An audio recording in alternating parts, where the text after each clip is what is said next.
எனக்கு அன்பான தேவச்சனங்களே, இந்த நாளுக்குரிய வார்த்தையானது, என் நாமத்தினாலே நீங்கள் எதை கேட்டாலும் அதை நான் செய்வேன். எனக்கு அன்பான தேவச்சனங்களே, இந்த கடவுள் உங்களை பார்த்து சொல்றாரு, அவர் நாமத்தினால எதை கேட்டாலும் அவர் செய்வாரா. நம்ம கேட்கறது நியாயமானதா இருக்கணும், நம்ம விருப்பம் நியாயமானதா இருக்கணும். நிச்சயமா இந்த கர்த்தர் நம்ம வாழ்க்கையில செய்வார்.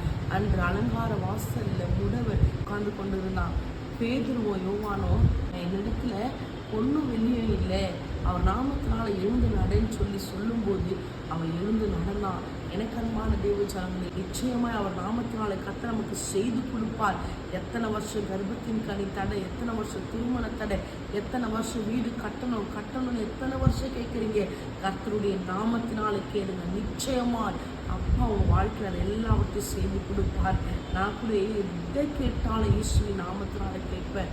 கர்த்தர் என் வாழ்க்கையில் அது ஒவ்வொரு காரியத்தையும் ஒவ்வொரு நாளும் கர்த்தர் எனக்கு கொடுத்து கொண்டு தான் இருக்கிறார்.